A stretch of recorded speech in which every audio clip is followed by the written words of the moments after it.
Good morning, everybody. This is Steve Stites, Chief Medical Officer at the University of Kansas Health System. I'm joined on my right by Dana Hawkinson, Hawkeye, Doc Hawk, Dork Brain. I would call him a lot of different things. I'm joined on my left by David Brain. Man, wow. David Wild. David is our VP of Performance Improvement, and David has been intimately involved with modeling and trying to build forecasts for how we think the coronavirus is going to act here in a local area and throughout Kansas. I thought it would be a good thing today to have a conversation about where we are around modeling, and we'll get to that and plus our numbers. But we also have Chris Reuter back with Jessica, who are going to talk a little bit about how opening up the hospital has gone as we've started having a little bit more visitation policy for our patients, as well as in both inpatient and outpatient. Dr. Stites, good morning. Yes, Chris Reuter joining us. So, Chris, we know that we aren't the only ones here in the metro and surrounding areas that are starting to ease their visitor policy. It's happening here and across the country. Why is that happening? Why do we know that's a good time? You know, I think we're all learning how to live with this virus in our lives and to do it safely. So what's important for us is to be able to have patients, have visitors, and support with them at the bedside or whatever they're here for. I think it's time to do that. We know we can do that safely. So this was our first weekend doing that. How did it go? What was the reaction from patients and visitors? Yeah, I think this weekend went extremely well. I think people are very glad to be able to be back and supporting those that are here for care. Our staff have done a great job in being able to keep it safe, communicating with patients and families. We really had a good weekend. And can you just remind everybody who may not know what the new visitor policy is? So our new visitor policy is one visitor per patient per day. The exceptions include patients under the age of 18, where we can have a couple of visitors, and those patients at the end of life certainly will make reasonable accommodations to make sure they can be supported at the end of life. And then in our cancer center locations, one visitor for an exam visit, but for treatment and procedures or infusions, we're limiting still visitors to all of those situations for safety reasons. Chris Reuter, thank you so much for joining us on this Monday. We appreciate it. Dr. Stites, I'll send it back to you in the studio. I'm sure patients are much happier having a family member or a loved one there with them. So thank you. Yeah. All right, Dana, how are the numbers this morning? I think they're pretty good. You know, we're always happy with fewer and fewer COVID cases. We ended up having 9 over the weekend.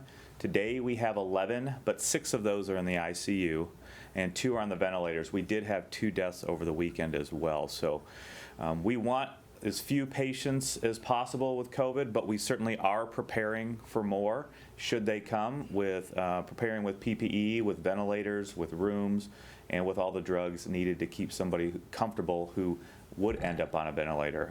But as long as we can keep the numbers down, that's a good thing. Yeah, they are. It is good. And David, the numbers continue to go up across the metropolitan area and across the state of Kansas, and sometimes at an increased rate.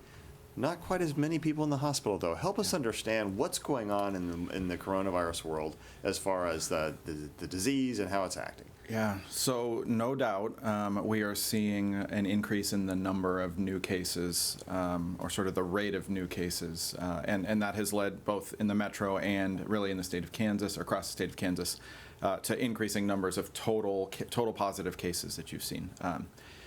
That's been prominent in the news cycle, and I think that is sort of contradictory to the number of patients that we see in the hospital, for example. Although the number of patients that we're seeing in the hospital is a function of a couple of things. It's a function of the number of new cases, and so as that number of new cases goes up, we do bring new people to the hospital, but it's also a function, the number in the hospital on any given day is a function of how long people are staying in the hospital, and that's really related to, do they have coexisting disease? Do they need ICU care? Are they on a ventilator?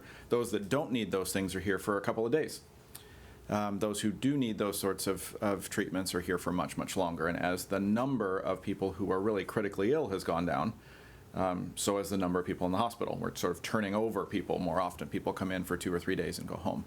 And I think there are probably many factors in why that's happening, but I think a good portion of it is due to the fact that those that are coming into the hospital now are younger and have less coexisting disease. So that's probably related to a couple of things. Number one, it's related to the fact that we're not seeing a large number of new nursing home outbreaks. Yeah. And number two, we are picking up patients every day who are asymptomatic who we catch on a screen. So there were 2 more of those yesterday.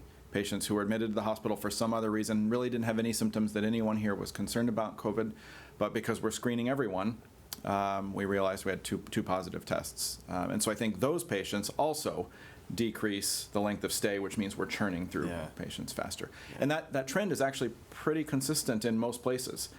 So I think it's a combination of those things, but probably most related to the age of people who are presenting. And so Dana, talk a little bit. There is some belief out there coming out more of Italy and other areas that the virus has shifted a little bit. It's not as lethal. It seems to be milder. Thoughts about that? Yeah, we certainly addressed this. There have been other reports of that. Again, to be clear, there has been no clinically significant strain change or anything like that. The virus is still out there, and it's not true. We know that from looking at the genetics and the genome of the virus, there have been base pair changes, so single mutations. This is common in all viruses. The main message is that certainly there is no other clinically relevant strain or anything like that going on right now. And I think to David's point, it's really interesting. Initially in China, they thought maybe there was 2.5%, 3% of people who were overall asymptomatic. It could just be that in their experience and what they were able to publish on so far, they just didn't understand the extent of the disease that was actually out in the community. And I think that's one thing to consider. Now, as we see more reports about the United States experience being 30 to 40 to 45% of people asymptomatic. Yeah, it's a really large number and a little spooky for everybody else to think about. So David, one caution please. to that, though, as you look at those studies, there was a great article over the weekend that sort of summarized all of the literature that had been present, and each of those studies that they referenced had a slightly different definition of symptomatic, and so that 40% asymptomatic was true at the time of testing. Right. But if you follow those patients for longer, not nearly that same percentage was completely asymptomatic. Many did have mild symptoms, would not have called them out if they didn't have a positive test. So I'm not discounting that. There are a lot of people out there who don't believe they have this disease because they don't have really bad symptoms, who probably are testing positive and stay very mild like that. But I don't really think... more pre-symptomatic or asymptomatic. Yes, I think it's more pre-symptomatic than asymptomatic. I don't think that half the people that are infected, for example, never develop symptoms. And we've seen that in other studies with the common coronavirus and other seasonal colds, where they've looked, especially in a couple of New York publications, the definition of asymptomatic is very different, and most people hopefully would just have mild symptoms. But overall, as few people as possible to have severe symptoms and needing critical care is probably the best. So one other thought I know that you hear out there is that the density in Kansas City is not so bad. The load of virus that comes at you as you get sick is different. Is that making a difference in the disease? The overall load? Yeah, so for example, if I have a really intense exposure to somebody to the coronavirus because I'm in close proximity for a longer period of time, I'm on the subway, let's say, versus I just kind of brush past you, or we're just not as close together. Is the type of exposure changing, the load of the exposure changing how sick you get? I think we do understand that duration is certainly important. Duration that you're with somebody at close contact is important, because you're obviously going to have more risk of coming into contact with those viruses. As far as the infection itself, theoretically it could take just one infectious viral particle to get into the area where it needs to be, associate with that receptor on the cells, and then start to infect a cell. But certainly we know that more close proximity, so certainly winter or cooler months are very important for seasonal cold viruses. That can help. And again, the duration in confined spaces is certainly going to be an important thing as well. Yeah, intensity, duration. So David, as you look across the state, some people have talked about, well, gosh, we're just doing more tests, or we're doing more directed tests. So isn't that why we're seeing more positive patients? So I think the answer there is it depends. Sometimes it is, and sometimes it's not. So when you go in and you test an entire meatpacking plant or prison, for example, on those individual days where you see lots of positive results, absolutely, that's impacting things. Yeah. Across the board, if you sort of either take out those blips or smooth those across the course of time and balance them with the percent positive, so the percentage of tests in a given day that are positive, and then sort of understand the cyclical patterns of less testing on the weekends and things like that. I mean, no doubt, the harder you look, the more you find. but our percent positive is not decreasing, which if we said we were just testing more and that was the cause of all this, you would expect to see that a little bit. In fact, over the course of time, although it has gone up and down, especially since late May, the trend of percent positive generally, if you were to draw a trend line, is up. So talk about what you're saying with the percent positive. What does that really imply? Yeah. What does that mean? So for example, yesterday here in our place, we were at 4.6% positive. That So means, of all the things we tested, Yep. 4.6% of those. so we had people- 109 total tests run yesterday, and 5 of them were positive. And that Okay. means 4.6% of all the tests that we did were positive. For many weeks, we were less than 1%, just to put it in perspective. And we're testing the exact same way as we had comparatively now towards then. So we're testing everyone that comes for surgery. We're testing everyone that comes for cancer care. We're testing everyone that gets admitted through the emergency department exactly the same way. And now our positive rate is higher than it was 3 weeks ago now. So, and that trend is the same, I think, in most places. Maybe not a 1% to 5%, because we're a smaller population than the general population. When you're testing people that come into the hospital, 5% is probably not surprising. If you're testing the general population, I don't think it's probably that high right now. Okay. And do you sense that the hospitalization rate is really 10%? Is that the number we're thinking of? Because we see a lot of the models, or some of our own, are built off a hospialization rate at 10%. What's your sense? Yeah.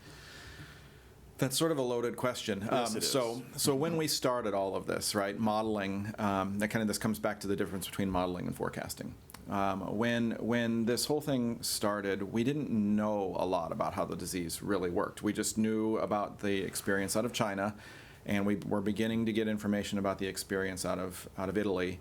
And we thought, and now I think we've proven, but we thought that the more physical distancing that you could do, the better off you were, the more that would reduce the spread of disease.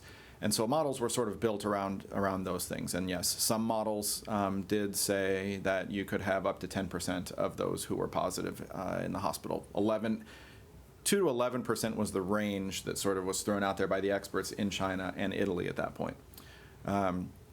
We modeled scenarios for scenario planning, meaning for emergency preparedness, with a 2% hospitalization, a 4% hospitalization, and a 5% hospitalization. We never modeled 10 here. But some models did. Some of the national models did. It turns out that those numbers, those percentages of hospitalizations, are pretty close on to what we've seen across the state. It's higher in Wyandotte County than in other places, but we sort of would expect that based on age, coexisting disease, access to healthcare, the other things that matter in this equation. So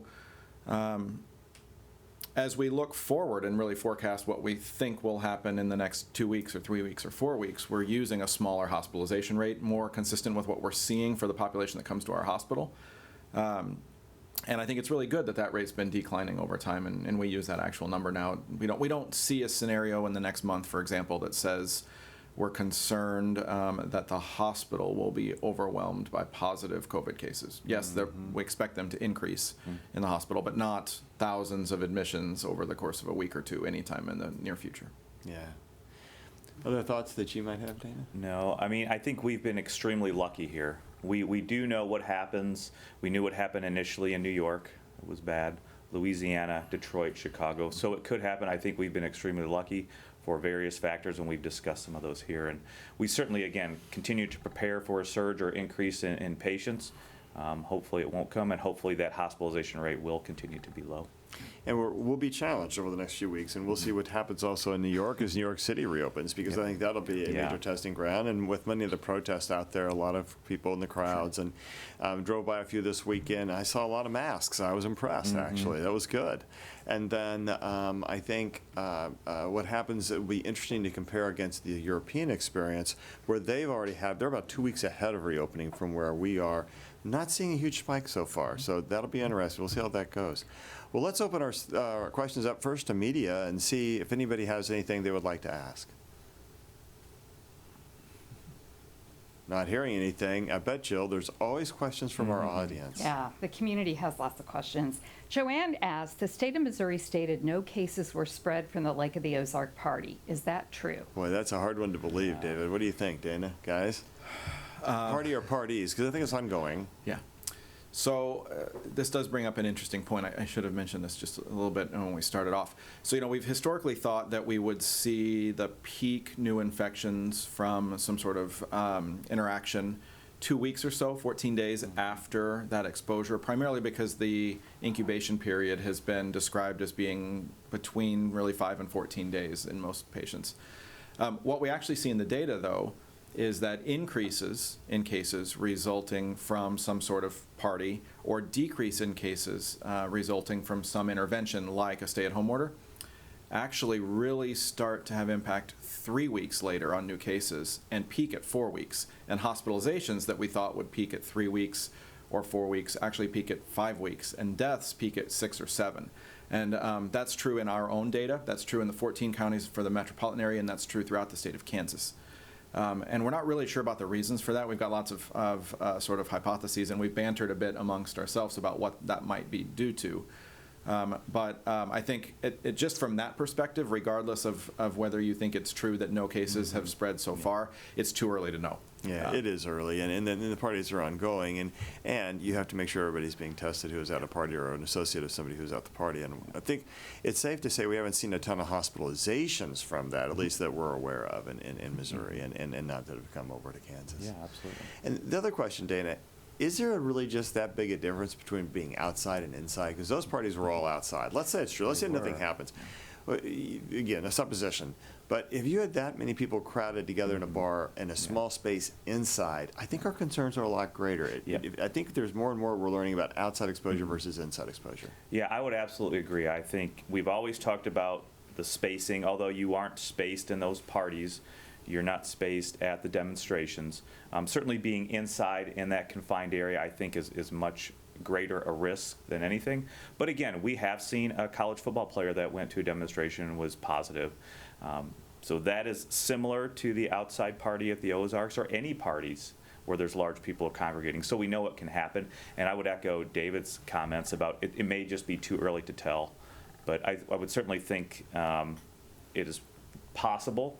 And again, if you are inside with all those people congregating together, you are definitely at probably greater risk than being outside for sure. I think as the old guy here who's been practicing in the world of CF with lots of infection control stuff for years and years and years, I think when this virus is finally written, we're going to learn a lot about this concept of intensity of exposure as well as if you are inside or outside. I think we're going to learn that outside is a whole lot better. Yeah. I'm not saying go to Arrowhead Stadium just yet. I'm not saying that, please. This is all my own personal suppositions. So, and I live in a perfect world where I'm always right.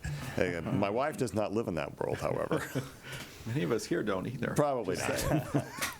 Nancy has a similar question, and this has to do with the hair salon in Springfield where everyone was wearing masks. Yeah. Well, that was a little different day. Yeah. Didn't want to take them. This is great. Initially, we had heard 90 or 100 people were exposed, maybe by 2. I think one of the hairstylists exposed at least 90 people. At that point, and I haven't re-investigated this, but from what I heard, there were no cases. And I think the important thing to remember is, people are concerned about, I don't need to wear a mask, I'm not sick. Both the stylists and the clients in these instances were both wearing masks, and I think that's very important to note. So I don't know, again, where the investigation has gone from when it was first reported, but certainly on the initial investigation and testing, there hadn't been anybody that was ill or tested positive, so I think that's a great thing. And I think that is good anecdotal or very small number experience of people wearing masks, so source control of the person who was not ill or knew that they were ill, and then the other person as well, the possible. Not only were they wearing masks, but I think they were doing things like changing the cape each time and making sure the equipment was washed down and wiping down the chairs. I mean, they were doing all the right things to help prevent transmission, which is what we've been preaching for the last 2 months. Yeah. And so it's good to have your sermons validated from time to time. Kathy asks, how long can someone be an asymptomatic carrier? Oh, asymptomatic good. carrier, Dana, I think that can last for quite a while because, you can carry that virus and spread it potentially for around 10 to 12 days. Yeah, so we always get to the point of asymptomatic versus pre-symptomatic. If we're just talking about purely asymptomatic person, what we are finding is that, number one, if you are probably younger, say under 40, if you are a woman, you probably are going to have more potential to be an asymptomatic person. And in those times, we've also found that the younger, whether it's male or female, who are asymptomatic probably shed the virus for less time than somebody, say, who has to go to the hospital or who is critically ill. And that is probably around 8 or 9 days, maybe 10 days. Again, we're still learning more and more about the molecular aspects of this, but certainly you're going to be have a less time of being infectious. Now, you could still have it detected on the PCR test. We know that can be detected for a long time. But how infectious are you? Probably not as infectious, especially if you're not ill enough to seek treatment. You will probably clear the virus a lot quicker. You know, over the weekend, there was a lot of talk in the epidemiological and modeling sort of circles about this new variable in the equation of how do you understand who's infected and who's not, and they're calling it K. It doesn't matter what they call it. But the point there is that, what percentage of those that are positive are actually, I'll use the term super spreaders for lack of a better term, that some people, the general concept is some people spread more than others, whether they are asymptomatic or not. And it's pretty clear in that it's not related to a change in the virus, or whether that's the virus is getting more infectious or it's a different strain, or that it's getting less infectious than others, but that it's the behavior of those people that's leading to some people infecting lots and other people not affecting hardly any. And I think masks on both in this, the stylist and the client in this case are huge factors in that. And I think it's important for us to realize that there are a number of things we can do to reduce spread. It's not only staying in your home or keeping 6 feet, but that we can do some things safely. Yeah, maybe not Arrowhead, but maybe other things. Yeah. And Arrowhead could be a little bit of a challenge. The World Health Organization kind of reversed their stance now recently. And before they were advocating just if you're taking care of somebody to wear a face mask, medical professionals, because they wanted to conserve PPE. But now they have certainly advocated for universal face mask wearing as well, even cloth face masks. So let's talk a little bit about that for just a moment. So does that mean anytime I'm outside or anytime I'm around anyone, I should always have a mask on? Because we don't have masks on right now. Well, go ahead. Come on, Hawk. So again, I think the thing that we are going back to is how long are you going to be around that person? Can you maintain 6, 8, 10 feet? Certainly further is greater. And if you are in not a confined space, if you're outside, especially if you're outdoors and you're walking on the trails passing each other, your risk of infection is going to be very, very minimal. You probably don't need to wear a mask then. If you are at a pool, obviously we don't want you wearing a mask in the pool. But the more that you can distance yourself from other people and have less interaction, and especially in a confined space, you probably don't need to be wearing a mask. If you're going into Quick Trip, if you're going into the grocery stores, in those cases you probably do need to wear a mask for sure. But really outside, separated from other people, and if you do have any interactions or passing them, you probably don't need it. But in those other situations, certainly a mask is important. So David, is this our new normal right now as far as where we're seeing the disease and the level of disease? Because it feels like we're probably hit this kind of equilibrium. We've been now at around 10 patients for the better part of a week. Society's reopening. We're seeing a lot of new cases. But is that just kind of going to be where we live? Because, when we earlier talked about reopening, I was going to guess 30, 40, 50 patients are going to be hospitalized, but we're around 10. Yeah. I think, back to the sort of 3-week gap between seeing new cases related to sort of reopening or an exposure, and then even longer time before they're hospitalized.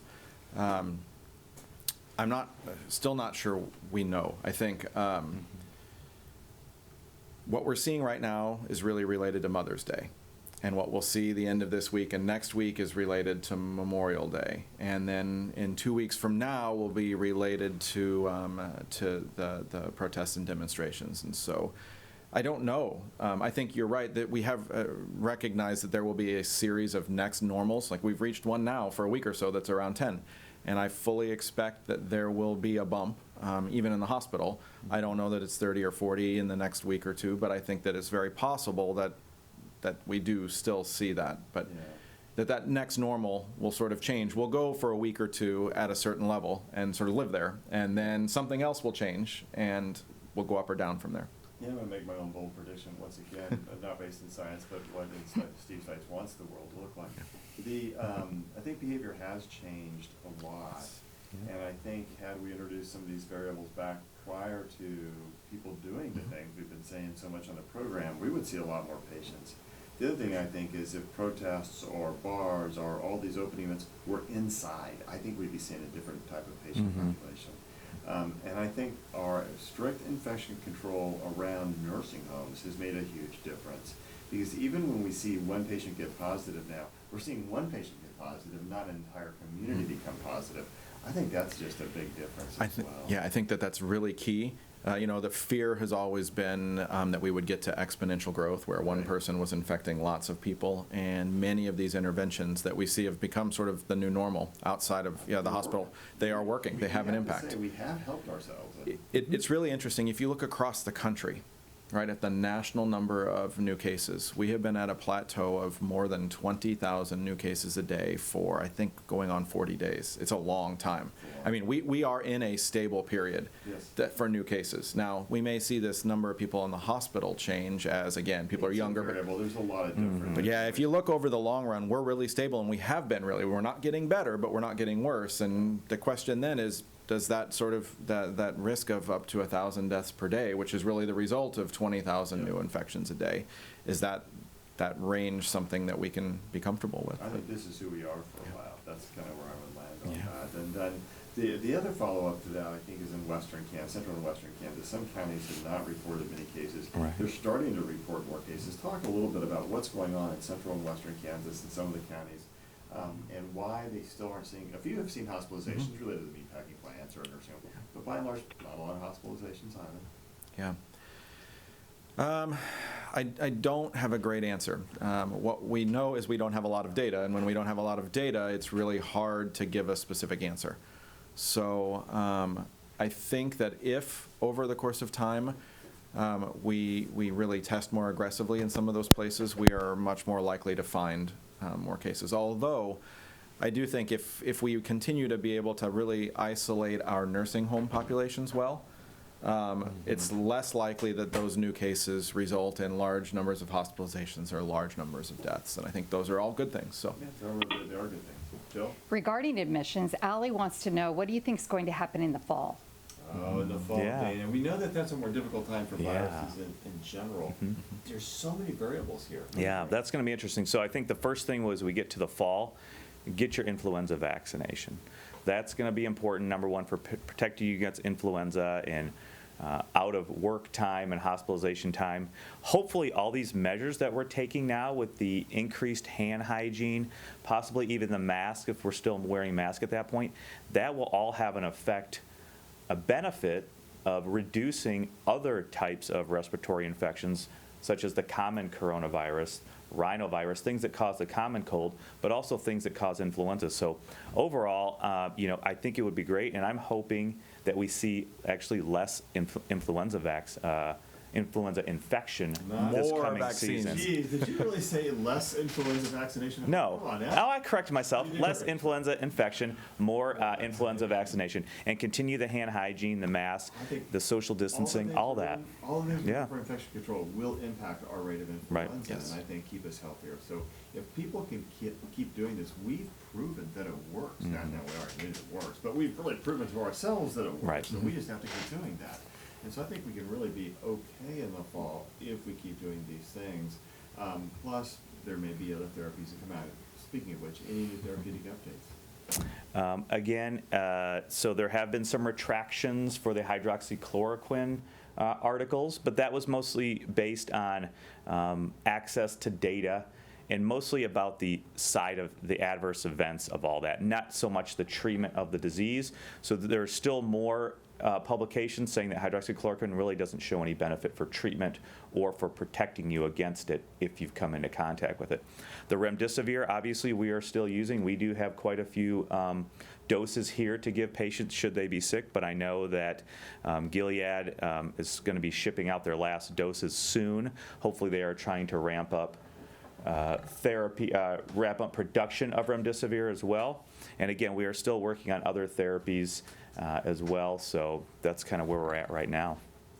Thank you. So Logan is trying to help make me be better heard because Logan and Anthony are at the backside of the studio making things run. And I guess today I'm too quiet, and I wasn't even mumbling, which is what I'm accused of sometimes. Okay.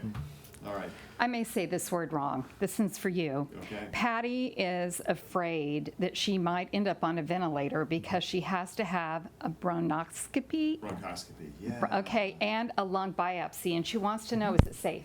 Yeah, that is a great question. We know that patients who have procedures who are COVID positive don't do as well as those who don't have COVID positive. And so that's why we screen every patient here before they have a procedure. A bronchoscopy can be considered an invasive procedure, especially if you have to have a biopsy.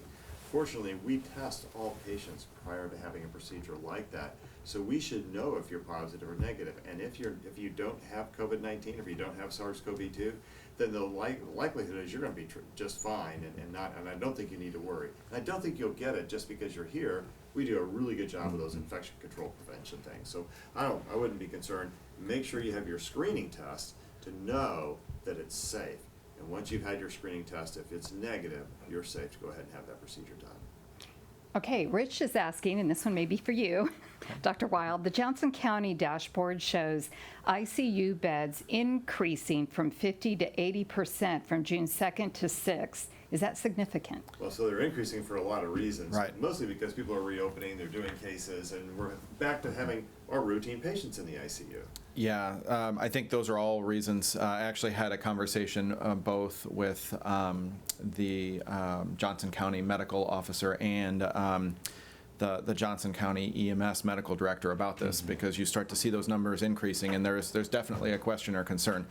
No doubt, those are not due to a huge number of COVID positive patients in the ICU. So I think that's the good news here. It is really related to the other things that are going on. I will say, though, if you study that Johnson County AIMS, or their sort of tableau, their dashboard well, there's a section that shows the Johnson County positive census for COVID. And I looked this morning before I came downstairs. Johnson County has been at its peak with more than 50 positive patients in the hospital since May 25th and hasn't really changed. So that's more than even early in the disease process when we had a higher number of patients in the hospital. And so I think there's a lot, I'm sure, that goes into that. And so if the question is there some impact on COVID disease? Sure. Is it what drove the reduction in ICU capacity, or that increase in the number of patients in the ICU over the past few days? We don't have any evidence of that so far, and I don't think it's likely that that's the driver. It's probably these other things. Yeah, and I think the next question or concern about it would be, if we've got 80% of beds utilized and we see a surge, are we in trouble? And that's a possibility, but we're not really seeing that surge right now, which is why people we've especially have reopened our operating rooms, reopened our procedures, because we believe we can handle the increase in cases.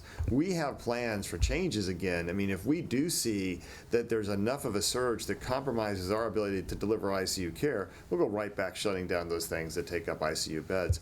But I think it's important to remember that people still need care. We can't stay shut down forever, and as a result, we go ahead and we open things up, understanding that we think we have the PPE, we have the capacity, we have the ability to flex up if we need to, we have the plans, and we have all the ideas and who's going to do what in place. So that ability to have closed down initially, even to great financial harm to medical communities throughout our country and right here at KU and throughout our city, that ability to close things down did a couple of things. It gave us, first of all, the potential to build up our ability to build up our PPE.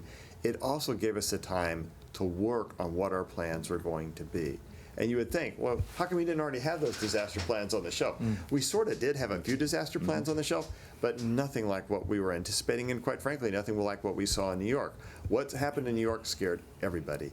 We all are much better prepared because of that event. I'm not trying to say that New York had to suffer like that, but I'm just saying we learned from watching what happened in there in Italy and China. Yeah. Nicole wants some clarification on why the hospital stopped taking temperatures when entering. Why did we stop checking those temperature guys, Dana? Yeah. Well, we know that the first thing that we've been doing is everybody has been in PPE. So we started masking all of our healthcare workers, also with eye protection, started masking all of our patients. We also started testing all of our inpatient admissions. And we understand that occasionally we can get some people who may come through and have a slight temperature of 100 degrees or more, and that's what the temperature cutoff we were using. but we know also that you can miss a lot of people from that. So because all of our healthcare workers and patients were protected with their own PPE, that is one of the main reasons that we stopped screening people, especially in the outpatient setting. And David, we weren't finding a lot of positive screens. That's the other part of it. And we do. Yeah. So I think that had to do a bit of an impact, and we're not sure it was valid. Yeah, so I think if you look at the symptoms, the percentage of patients that have a specific symptom, fever is very common. It's 70 or 80% of the patients that are positive have a fever at some point in the course. But on any given day, it's maybe 25 or 30 or 40% at the most. And so that's why we weren't finding many. It was almost a false sense of security. The second piece I think that's really important to that is people need care, and many people, especially in the ambulatory space, as Dana mentioned, were coming here because they needed care. And because we put protocols and process in place to prevent spread, PPE, masks, all of the things, we're treating everyone like you could be positive, that risk of transmission had gone down. So for us, since we're preparing and planning and acting like everyone may have COVID, there wasn't a lot of benefit from that temperature screening. In other places where you're not treating everyone like they're positive, in businesses, for example, it's a great first line of defense. And so there's a little bit of a difference there. If the question is, I keep hearing that offices and businesses should check temperatures, why is the hospital not? That's really the key reason. Yeah, it's all about thinking that what you guys said. If we believe and treat everyone as if they have SARS-CoV-2, if they all have the virus, and we treat you that way because we make everybody mask, and we do the social distancing and all that, but really it's about the masks, then the temperature screening becomes less relevant because we've already got you, we're already acting like it. Plus, you're in a hospital, a lot of patients have fevers. So as a result, Yes. you had all these things, and we had all these workarounds. Oh, you have a fever, we got to send you to this special route, we do all these special things. Well, but the problem is, you see, you're in a hospital and everybody has a fever, that's what we do. And so instead, let's just make sure everybody wears a mask, and we'll treat you like you're sick. Yeah. And then we could follow our normal workflows around that. And I guess the one other point of clarity I would add is we are still screening our physicians and employees and vendors with temperature checks and a process around that. So it's really patients that we're not checking for these reasons. Everyone else still has the same stringent level And of if screening. we have a fever, we have to go home and quarantine. And I had my temperature check this morning, 97.4. Not quite an igloo, but it's getting there. Brandon wants to know, as we increase our social bubble just a little bit, should we not go into our friend's house? Okay, social bubble, that's a good one, Dana. And I have to say, I'm going to confess, I came in contact with a little more family this weekend. My daughter came down here from Chicago, made her check her temperature at the door, made her wear a mask for a while, listened to make sure she had no cough, no sneeze, no sniffle or anything like that. What do you think? You may have to give her an MP swab test then. I could. I thought about going to do a brain she's swab, bad. brain biopsy. Yeah, I thought about that. I think that's important. That was going to be a point that I was going to bring up earlier when we were talking about the Lake of the Ozarks parties, the demonstrations, people opening up. I think as we get more opened up, people will start increasing the size of their bubble. Some people will do it quicker than others, but I think that will also aid in the spread of the infection. So I think it's going to be really important to continue to discern how you do that, how you go about increasing your bubble and interacting with people who you haven't been interacting with for the most part for the last 6, 8, 10 weeks. Again, there's no crystal ball, but that will have to be a very concerted way and thoughtful process of increasing your bubble. And that's really the only thing to say. Maybe talk with the other people about that. Yeah, I got that same exact question. We had friends that wanted to do something inside over the weekend and wanted us to come along. Inside. And I said, I just asked, I said, can we keep 10 feet apart for the 6 of us that you're asking to be in the house? It was a small group. It was a group that I trust. But can we keep 6 or 8 or 10 feet apart? And the answer was, well, no, we'd be in different rooms in our house. And I said, well, then probably not. Why wouldn't we stay outside? Well, it's warm. Okay, I get it. I mean, first warm weekend, yeah. But there's definitely, I think that it's sort of it depends question. If you're in a place where you can mask and keep 6 or 8 or 10 feet of distance, then maybe inside isn't as huge of a deal. But if it's someone's house and you're really unable to do that, then I would say think really long and hard about the risk that you're willing to accept. I think, so I'm in a workout group, and this weekend we worked out, and you think, well, how can you do that safely? Well, we're on the size of a hockey rink. Yeah, so everybody had about literally 20 to 30 feet between them. You're outside, and the wind's blowing. You're like, you know what? I think that's really safe. And so I think it's all about the full dynamic of the area you're in. Is it safe to travel by plane to California around mid-July? And this is from Robin. You know what, Robin, I'll tell you what, we're going to answer that, but we're going to really get into summer travel tomorrow when Dr. Dana Hawkinson is back, as well as Dr. Wissam El Trini, another one of our outstanding infectious disease doctors, and we're going to be hitting that safe travel question. So we'll give a brief answer today. We'll go into more detail tomorrow, Dana. Yeah, it's going to be hard to tell how things are going to be in July, so we can just start there. Certainly we know that there is low prevalence, not as high as we thought it would be in general of the infection, but we know it's out there, so that's the biggest thing. And we don't know how much more it will be out there. There are things we've always advocated for driving over flying. If you have to fly, again, I think your highest risk is going to be in the plane itself for that amount of time. I think you can protect yourself at the airport. You're not going to be touching high surfaces. You get through the security line. You use your hand gel or you wash your hands. You try not to touch high-touch surfaces. Wear your mask. But I think the most risky part of that is in the plane itself, and we'll talk more about that probably tomorrow. All right, so let's wrap up this morning, and let's kind of hit a couple of things. David, thoughts you want to send our audience out with today, and we'll go back and forth about good guy, bad guy once again. Here we go. Well, I think, we've always said we'll know more in 2 weeks, and today I kind of said, well, actually, maybe we'll know more in 3 weeks. But every time we say that, we do come back with more understanding and information. I think I'll use this to piggyback just a little bit on how do you travel and what is safe. There were some observations that stood out to me in the understanding of how spread in the meatpacking plants in Kansas was likely to occur. I didn't realize they were wearing masks at the point of the outbreak. But one of the observations was that lots of the masks of the people working, and you could see this on a plane, they were working within 4 feet of each other, and people were wearing their mask below their nose, covering their mouth but not their nose. That probably isn't going to help. And I see that here as I walk through the hall. I see that among healthcare workers and people who are here in our hospital and stop and talk about, the point of the mask is to cover mucous membranes, mouth and nose. And so that's just a good example of there are a lot of factors that go into this question, some that are in your control and some that are not. And the behavior of people, individuals, but also the larger collective society, counties, states, whatever, is really going to determine what the summer looks like and what the fall looks like. And I think it's very possible, maybe even plausible, that we see a spike that we don't want to see in the fall.